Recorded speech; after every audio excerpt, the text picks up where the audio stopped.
दोस्तों किसी भी राजपाट को चलाने के लिए एक्सपांशन से ज़्यादा ज़रूरी होता है उसका एडमिनिस्ट्रेशन। क्योंकि हम सरहदें तो बढ़ा सकते हैं लेकिन वहाँ के लोगों को खुश करना भी बहुत बड़ा एक्सपेक्ट होता है। और जिन जिन राजाओं ने जिन जिन बादशाहों ने ये अपने कालखंड में अपने रीजन में किया है वो सक्सेसफुल बादशाह कहलाए गए हैं। और इन्हीं में नाम आता है अकबर का। आपको बता दूं कि हम अभी अकबर की बायोग्राफी को स्टडी कर रहे हैं। तो इससे पहले का जो वीडियो है ये सेकंड पार्ट है। इसके पहले की वीडियो में मैंने अकबर के एक्सपांशन पॉलिसीज के बारे में बताया हुआ है। आज के इस वीडियो में मैं अकबर के एडमिनिस्ट्रेशन पॉलिसीज के बारे में बताऊंगा। ये ये दोनों वीडियो अलग अलग इसलिए है क्योंकि ये पूरे एक साथ करने में मुझे बहुत टाइम लग जाता था और ये वीडियो भी बहुत बड़ा हो सकता था। तो इस वजह से मैंने इसमें इसे दो सेक्शंस में बांटा हुआ है, एक उसकी एक्सपांशन पॉलिसी और एक उसकी एडमिनिस्ट्रेशन पॉलिसी। तो अगर आपको वो एक्सपांशन पॉलिसी वाला वीडियो अगर देखना है, जो कि मैं आपको कहूंगा कि ये आप पहले वो देखिए अगर वो आपने नहीं देखा है तो लिंक डिस्क्रिप्शन में मौजूद है, आप जाके वहां पर चेकआउट कर सकते हैं। तो चलिए शुरू करते हैं अकबर की एडमिनिस्ट्रेशन पॉलिसीज के साथ। Political structure. तो दोस्तों शुरू करते हैं पॉलिटिकल स्ट्रक्चर के साथ कि एग्जैक्टली क्या पॉलिटिकल स्ट्रक्चर था अकबर के दरबार में। तो यहाँ पे सबसे पहले मैं बात करूंगा फाइनेंशियल सिस्टम की कि रेवेन्यू कैसे आता था और उसका वो डिपार्टमेंट क्या कहता था, खजांची जिसे कहते हैं ना, बहुत बड़ा खजाना जो है हमारा, तो खजाना कौन संभालता था। तो यहाँ पर एक वजीर को अपॉइंट किया जाता था और ये वजीर का ही काम ये होता था कि रेवेन्यू सिस्टम जो भी आ रहा है टैक्स उसे अच्छे से एक लॉकर में बड़े खजान गृह में रखना, उसकी पूरी देखभाल करना, ये पूरा काम उस वजीर का हुआ करता था। इसके बाद हेड ऑफ मिलिट्री को कहा जाता था मीर बख्श, जिसके पास पूरी मिलिट्री सिस्टम का पूरा दारोमदार उसके ऊपर था। मीर बख्श जिसका नाम था, नाम नहीं था, ये ओहदा था। इसका काम था कि पूरी मिलिट्री सिस्टम को, जैसे सोल्जर्स की रिक्रूटमेंट करना, सोल्जर्स को निकालना, कितने सोल्जर्स चाहिए उसकी पूरी पूरी लेखा जोखा उसके पास रखना, ये काम इसके पास हुआ करता था। वैसे तो ये सब छोटे छोटे मनसबदारी किया करते थे, लेकिन जो हेड था, जिसका कांटेक्ट डायरेक्ट अकबर से था, डायरेक्ट बादशाह से था, उस वो बीरबख्श की उपाधि से नवाजा जाता था। अब इस रिक्रूटमेंट और सोल्जर्स के पूरा लेखा जोखे के साथ साथ इसका एक और काम था और वो था इंटेलिजेंस। मतलब जो स्पाइंग क्या करते थे हम, बाहर की कोई इंफॉर्मेशन आती है उसे बादशाह तक पहुंचाना, यहाँ के कुछ इंटेलिजेंस उस दूसरी तरफ भेजना, फरमान इधर के उधर करना, जो कि सीक्रेट डॉक्यूमेंट्स है उसको मेंटेन करके रखना, ये भी काम पूरा मीर बख्श का हुआ करता था। अब इसके बाद एक और ओहदा आता था मीर सामान का। अभी इसका नाम मीर सामान इसलिए है क्योंकि ये हाउस होल्ड का काम देखा करता था। जो भी अब जो हरम है, जो जहाँ पे बेगम है, बादशाह बेगम है और बहुत सारी लेडीज है, वो हरम में क्या चल रहा है, वहाँ का मैनेजमेंट कैसा चल रहा है, वहाँ का खजाना कैसा है, मतलब वहाँ हरम का एक सेपरेट खजाना हुआ करता था, वो भी ट्रेडिंग किया करती थी वहाँ पे भी, वहाँ पर भी पूरे फाइनेंशियल सिस्टम चला करती थी। तो वहां पे कितना पैसा है वो सब ये एक मीर सामान नाम का जो इंसान जो था वो देखा करता है। इस अकेले को ही हरम में जाने की इजाजत थी एक्सेप्ट बादशाह। बादशाह के बाद ये अकेला वो मेल था, मेल आदमी मतलब पुरुष था जो कि अंदर जा सकता था। लेकिन ये कैसे जा सकता था? आंखों में पट्टी बांधकर। अगर आपको खजाने की तरफ जाना है तो आप किसी भी लेडीज की तरफ देखेंगे नहीं है, आपके आंखों में एक काली पट्टी बांधी जाएगी और आपको एक आदमी या कोई भी एक लेडीज आपको लेके जाएगी खजाने तक। वहां पर आपकी पट्टी उतारी जाएगी और आप पूरा वो लेखा जोखा देख लेंगे आपकी यहाँ कितना खजाना है क्या है, और ये पूरा आप नोट करके आप वापस आपको पट्टी बांध के बाहर छोड़ा जाएगा। तो इस प्रकार से पूरा चलता था मीर सामान का। अब मीर सामान का और एक काम हुआ करता था वो कि जो बॉडीगार्ड्स है राजा के, उनको अपॉइंट करना, वो सबसे इंपॉर्टेंट अहम काम था। क्योंकि यार ये छोटा मोटा काम नहीं है ना, एक बादशाह को आप सिक्योरिटी प्रोवाइड कर रहे हैं, तो वो जो लोग हुआ करते थे वो जो ट्रस्टेड लोग चाहिए थे उसके लिए, तो ये वो अपॉइंटमेंट मीर सामान का काम था। जो बादशाह का जो खाना वो था उसके लिए कुक अपॉइंट करना, वो भी एक बहुत मेजर टास्क था और वो भी मीर सामान ही किया करता था। अब ये तीनों पोजीशन, जो वजीर, मीर सामान, मीर बख्श, ये तीनों भी पोजीशंस कैसे मिला करती थी? ये नोबल्स थे, दरबार के जो भी सरदार थे, बड़े बड़े सरदार, उनमें से इन तीनों को बादशाह द्वारा चुना जाता कि यार हाँ ये ट्रस्टेड है, इनको मैं वजीर मेरा वजीर अपॉइंट करूंगा, ये थोड़ा ये ट्रस्टेड है, इसके बाद इसको ये पोजीशन दे दूंगा, मीर सामान की पोजीशन दे दूंगा। ऐसा ये बादशाह तय किया करते थे, ये नोबल्स के बीच में से आते थे। अब इसके बाद आती थी जुडिशरी सिस्टम। जुडिशरी सिस्टम एक सेपरेट ऑर्गेनाइजेशन था, मतलब ये नोबल्स में से इनमें से नहीं आते थे। ये मोस्टली क्या रहते थे, काजीज रहा करते थे, मतलब जो धर्म के जो ये होते हैं आप जैसे धर्मगुरु कहेंगे, वो उनका एक ग्रुप हुआ करता था एक सल्तनत में, पूरे अकबर के टेरिटरीज में। तो इनमें से एक चीफ काजी जो होता था वो इसका पूरा हेड करता था इस डिपार्टमेंट को, जुडिशरी को, कि अगर मामला अगर बादशाह के आगे निकल जाए, कि अगर हाँ उसका फैसला अगर बादशाह भी ना कर पाए, तो ये काजीज जो हुआ करते थे, वैसे आखिरी फैसला तो बादशाह का ही हुआ करता था, लेकिन काजीज उनको मदद किया करते थे कि आपको ऐसा करना चाहिए, हाँ इनको आप फांसी नहीं दीजिए, इनको आप देश निकाला दीजिए, ये इतना इतना कड़ा इनके लिए रवैया इख्तियार करना ये जरूरी नहीं है। तो ऐसा काजीज उन्हें बताया करते थे बादशाह को। लेकिन फाइनली अल्टीमेटली क्या था, फैसला बादशाह का था, वो आगे की वो सोचा करते थे। तो ये एक सिस्टम हुआ करती थी। तो एडमिनिस्ट्रेशन, ये पॉलिटिकल स्ट्रक्चर में हमने अब तक क्या क्या देखा, जो रेवेन्यू सिस्टम है वो पूरी तरह से वजीर के हाथ में, जो मिलिट्री सिस्टम है वो है मीर बख्शी के हाथ में, और जो हाउस होल्ड जो है, राजा का कुकिंग देखना है आपको, हरम की देखभाल करनी है आपको, वो मीर सामान के हाथ में है। और जुडिशरी सिस्टम है वो चीफ ऑफ काजी, काजीज का जो है धर्मगुरु जो है वहां के उनके। तो इस प्रकार से पूरा पॉलिटिकल सिस्टम का ओवरव्यू है पूरा अकबर का। टैक्सेशन सिस्टम, अब मोस्टली जो टैक्स, अब उस समय जो मोस्टली टैक्स आता था वो खेती बाड़ी से ही आता था। तो ये लैंड रेवेन्यू जो सिस्टम हुआ करती थी, ये अकबर ने अडॉप्ट की थी शेरशाह सूरी के एडमिनिस्ट्रेशन से, मतलब शेरशाह सूरी से पहले यहाँ पे राज कर रहा था, तो जो वो जैसे जो वो चलाता था ना, वैसे ही अकबर भी नहीं सेम टू सेम इंप्लीमेंट किया। अब वो किस बेसिस पर हुआ करती थी, वो थी क्रॉप और प्रोडक्टिविटी पर, कि आपका कौन सा क्रॉप है और उसकी प्रोडक्टिविटी कितनी है। जैसे कि अभी मान के चलिए एक फार्मर गेहूं उगाता है और एक दूसरा जो फार्मर है वो कपास उगाता है। अब इन दोनों में जो सेलिंग प्राइस है वो कपास की सबसे ज्यादा है, और ट्रेडिंग में वो ज्यादा सबसे ज्यादा यूज होता है, मतलब ट्रेडिंग उसका सबसे ज्यादा होता है। तो यहाँ पे जो टाइप ऑफ क्रॉप है, मतलब कौन सा क्रॉप आप कर रहे हो, तो उसकी हाई वैल्यू किसकी है, कपास की है। तो यहाँ पे क्या होगा, आपसे ज्यादा टैक्स लिया जाएगा उसके, ओके, एज कंपेयर टू गेहूं। और दूसरी बात, अगर आपके पास कपास है, आपके पास गेहूं है, तो यहाँ पे अभी क्या हुआ, आपकी गेहूं में बहुत ज्यादा क्वांटिटी होगी, मतलब आपके क्या बोलिए आप 100-200 बोनियां होगी, और अगर कपास की 2 ही बोनियां होगी, तो आपसे ये कपास अगर ज्यादा, मतलब हाई वैल्यू का आपका प्रोडक्ट है, फिर भी आपसे अगर ये ज्यादा टैक्स लेंगे तो आपको बचेगा क्या, क्योंकि 2 बोरी आपके पास बस गेहूं है, और यहाँ पे तो 100 बोरी, सॉरी 2 बोरी आपके पास कपास है, और यहाँ पे तो 100 बोरी आपके पूरे गेहूं पड़े हुए हैं। तो ज्यादा टैक्स किस पे लगना चाहिए, ज्यादा टैक्स तो गेहूं पर ही लगना चाहिए, क्योंकि उसकी प्रोडक्शन क्वांटिटी ज्यादा है। तो इस हिसाब से भी टैक्सेशन पॉलिसीज चला करती थी। अब इनमें और एक सिस्टम हुआ करती थी, वो थी जमींदारी सिस्टम। हर एक जमींदार रहा करता था एक रीजन में, तो वो क्या करता था, फार्मर्स को लोन दिया करता था कि आपको ये श्योर इतने इतने आप ले लीजिए, आपको प्रोडक्शन करने के लिए, आगे चल के आपको जितना भी आप उससे कमाएंगे मुनाफा, बाद में आप मुझे लौटा देना। तो ये एक सिस्टम रहा करती थी उसमें। यह आगे चलकर ये जमींदारी सिस्टम ने बेड़ा गर्क कर दिया, आगे चलकर ये जमींदारी के पीछे ही लोग भागने लगे, लोन लेते थे बहुत बड़ा बड़ा, और उनके पूरी खेती बाड़ी गिरवी रखा करते थे, और पूरी जमींदार उसे हड़प लेते थे। आगे चलकर ये बहुत बड़ा स्कैम होने लगा। लेकिन अकबर के समय में ये बहुत कम था, क्योंकि उस समय पे पूरे लोग सतर्क थे, अकबर भी सतर्क था, हर चीज पे वो ध्यान देता था।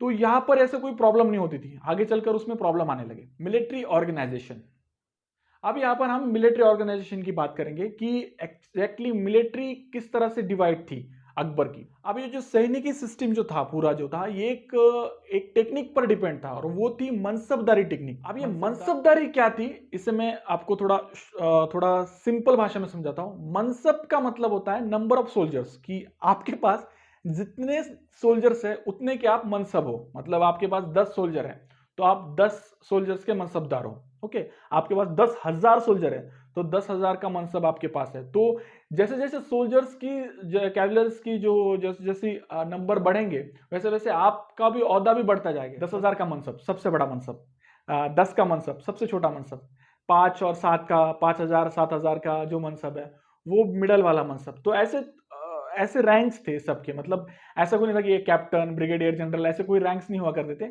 मनसबदारी ही रैंक हुआ करती थी। तो ऐसे ही ये पूरी सेना डिवाइडेड होती थी अकबर की। अब जो सबसे टॉप 3 रैंक हुआ करते थे, जो 7,000 और 10,000, 7 से लेकर 10,000 के मनसब के बीच हुआ करते थे वो रैंक, और वो बेसिकली जो फैमिलीज थी अकबर की, मतलब जो प्रिंसेस थे और उसके जो करीब के जो रिश्तेदार थे, उनको ये दिया जाता था। ये 7 से 10 हजार का मनसब किसी अरे गहरे नोबल को, हाँ कोई सरदार उठ गया और उसको 7 हजार की सेना दे दी, 10 हजार की सेना दे दी, ये ऐसा नहीं होता था। क्या क्यों आगे चलकर वो बगावत करे आगे उठ के, तो ये हो सकता था ना। 10 हजार की सेना देना मतलब नॉट अ जोक। वैसे तो प्रिंस भी आगे चलकर खरीद करते ही थे ना, कि राजा के बेटे उठ गए, खुद की सेना बना ली, उधर से 10 हजार की सेना लेके और खुद का ही एक सेपरेट टेरिटरी बना ली। ऐसा तो होता ही था आगे चल के, वैसे तो अलग बात थी वो। लेकिन जो 10 हजार का और 7 हजार का जो मनसब हुआ करता था, वो आप ये बात समझ लीजिए कि वो प्रिंस के लिए, जो कि राजा के बेटे थे और जो उनके करीब के रिश्तेदार थे, उनके लिए था। अब 10 से लेकर 5 हजार का जो मनसब था, यो मिडिल रेंज का मनसब था, ये बाकी के जो सरदार हुआ करते थे, नोबल्स जो छोटे मोटे, उनको दिया जाता था। अब जो लो मनसब, जो कि मतलब 10 का मनसब जिसके पास है, वो सबसे छोटा हुआ। उसके आगे जाएगा 1 हजार का मनसब, 2 हजार का मनसब, ऐसा आ जाएगा। तो इनकी प्रमोशन कैसी हुआ करती थी, जैसे जैसे ये जंग लड़ते जाते थे, जैसे जैसे ये कम कैजुअलिटीज के साथ ज्यादा विक्ट्रीज करते थे। दूसरी बात, ये अपने सेना के प्रति, अपने राज्य के प्रति वफादार रहते थे। किसी के पास जाके कोई चापलूसी ना करे, कोई हर चीज में सतर्क रहा करते थे। तो इस बेसिस पर उनका प्रमोशन हुआ होता था। ऐसा नहीं है कि आपने 10 साल तक यहाँ पे सर्व किया है, मुगल एम्पायर को आपने अपने 10 साल दिए, तो आपको चलो अभी ये छोटा मनसब से आपको उठाकर एक बड़ा मनसब दे देते। ऐसा नहीं होता था। आपने 10 साल दिए हैं, लेकिन आपका काम देखा जाता था कि आपने कितने काम किए, उसमें कितने बड़े बड़े काम किए आपने। तो उस बेसिस पर, मेरिट के बेसिस पर उसे आगे का मनसब दिया जाता था। तो यही से प्रमोशन हुआ करता था। ज्यादा से ज्यादा 5 से 6 हजार के मनसब तक कोई भी सरदार पहुंच सकता था, क्योंकि उससे आगे पहुंचना मतलब बहुत ही बड़ी बात थी। तो चलिए आपको पता चलेगा ये मनसबदारी क्या होता है, सिस्टम कैसे कैसे काम करता है। तो ये मनसबदारी जो होती है, जो मनसबदार जो होते हैं, इनका एग्जैक्टली काम क्या होता है, ये हम अभी जानेंगे। सबसे प्राइमरी काम जो होता है इन मनसबदारों का, वो कि अपने सैनिकों की संख्या को मेंटेन करके रखना, मतलब नंबर ऑफ जो सोल्जर्स है उनको मेंटेन करके रखना। एक सैनिक भी कम होना मतलब वो बहुत बड़ी ये मानी जाती थी, खास करके अकबर के दरबार में बहुत बड़ी उसको गलती माना जाता था कि यार आपके पास एक आदमी भी कम है, तो आपने पहले बताया क्यों नहीं, अपॉइंट क्यों नहीं किए जल्दी जल्दी आपने सोल्जर्स को, ऐसा होता था। साथ ही साथ कैवलरीज को मेंटेन करना बहुत इंपॉर्टेंट था, क्योंकि आपके पास अगर 10 हजार की सेना है, तो उसमें आपके 5 हजार तो आपके घुड़सवार हो गए, कैवलरी फोर्सेस होगी। और घोड़े जो होते हैं उनको एक घोड़े के पीछे आपको 2 घोड़े रखने पड़ते हैं एज अ रिजर्व कंडीशन में। क्योंकि क्या है, जब बैटल लड़ी जाती है तो एक के बाद एक घोड़े तो लगने वाले ना, मर जाते हैं घोड़े बैटलफील्ड में। तो ऐसे में आपको कम से कम एक घोड़े के पीछे 2 घोड़े रखने हैं। तब आप 5 हजार अगर आपके पास घोड़े हैं, तो उनके पीछे आपको 5 5 मतलब 15 हजार टोटल आपके पास घोड़े होने चाहिए। तो इस हिसाब से पूरा हिसाब रहता था। तो यहाँ पे मनसबदार का काम यह है कि आपकी सेना के साथ साथ, घोड़ों की संख्या के साथ साथ, हथियारों की संख्या के साथ साथ आपको हर चीज को मेंटेन रखना है। चलिए अब बात करते हैं इन मनसबदारों की सैलरीज के बारे में। तो ऐसा कहा जाता है कि ये मनसबदार जो थे उस वक्त के सबसे हाईएस्ट पेड सर्वेंट थे, क्योंकि आज की इस तुलना में बात की जाए तो लाखों में है, मतलब 40 से 50 हजार रुपए उस समय एक मनसबदार को दिया कर जाता था, जो कि सबसे बड़े ओहदे पे था। छोटा सबसे था उसको 10 हजार, 5 हजार ऐसे दिया था। तो लेकिन अगर वो वैल्यूएशन, तब का वैल्यूएशन आप निकाले तो ये लाखों में हो जाता है कि एक एक मनसबदार वहां पे बड़े से बड़ा मनसबदार 10 से 15 लाख रुपए कमाता था। तो इस हिसाब से सब कुछ चल रहा था। कैपिटल सिटीज, अकबर को और एक चीज से जाना जाता है, और वो ये कि वो अपने कैपिटल्स को ना रिप्लेस करता था बार बार। He was the follower of Salim Chishti. Salim Chishti तो बहुत बड़े सूफी संत थे, उसका फॉलोअर था अकबर। और वो कहाँ रहते थे सलीम चिश्ती? आगरा से लगकर एक सिकरी नाम का एक छोटा सा टाउन हुआ करता था, वहां पे वो रहा करते थे। तो अकबर क्या करता था, आगरा से निकलता था और वहां पे उनको मिलने जाता था। कोई भी सलाह मशवरा लेना हो, कोई भी राय लेनी हो, क्या करना है आगे चल के, और ऐसे ही अगर मन करे उनसे मिलना, तो वो उनको वहां पे जाके उनसे मिलता था। सलीम चिश्ती उसके लिए, उनके लिए बहुत लकी थे अकबर के लिए। ऐसे में वो क्या सोचता है कि यार क्यों ना मैं क्या करूं, ये जो सिकरी का जो एरिया है इसे ही अपना कैपिटल क्यों ना बनाऊं। तो वो क्या करता है, 1569 में चित्तौर और रणथंभौर पर हमला करने के बाद, वहां के पूरे वो जो 2 किले को कैप्चर करने के बाद, अपना जो कैपिटल है मूव करता है आगरा से सिकरी की तरफ। अब इसके बाद 1573 में एक वो गुजरात की तरफ अपनी कैंपेन बढ़ाता है और पूरे गुजरात को कॉन्कर कर लेता है, कैप्चर कर लेता है पूरे गुजरात को। तो इस जीत की, इस विक्ट्री के उपलक्ष्य में वो उसके कैपिटल का नाम रखता है फतेहपुर। फतेह मतलब जीत, फतेहपुर सिकरी। नाम पहले सिकरी था बस, उसके बाद ये नाम बदल के वो फतेहपुर सिकरी रखता है। यहाँ पे अकबर 10 साल तक रहता है और 10 साल के बाद वो फिर से उठता है और आगरा चला जाता है। अब इसका रीजन ये है कि फतेहपुर सिकरी में पानी की बहुत बड़ी किल्लत थी, मतलब पानी मिलता नहीं था वहां पे।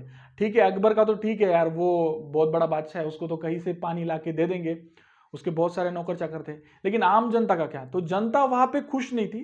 तो ये अकबर को समझ आ रहा था और उसी उसी को ध्यान में रखते हुए वो 1599 में अपना ये यहाँ से पूरा अपना बोरी बिस्तरा उठाता है और वापस चला जाता है आगरा। अब इस बीच ऐसा भी हुआ था कि 1585 के बीच वो यहाँ से फतेहपुर सिकरी से लाहौर भी चला गया था। तो ऐसा भी कहा जाता है कोई हिस्टोरियंस के जरिए कि बीच में उसने अपना कैपिटल लाहौर भी कर दिया था। उस समय ना उसकी जो कैंपेन हुआ करती थी वो अफगानिस्तान रीजन में हुआ करती थी। तो अफगानिस्तान के लिए नजदीक क्या है, लाहौर का एरिया। तो 1585 के बीच में उसने अपने कैपिटल मूव कर दिया था लाहौर की तरफ। लेकिन बाद में ये तो बात एकदम राइट है कि 1599 आते आते उसने अपना कैपिटल फिर से आगरा कर लिया था।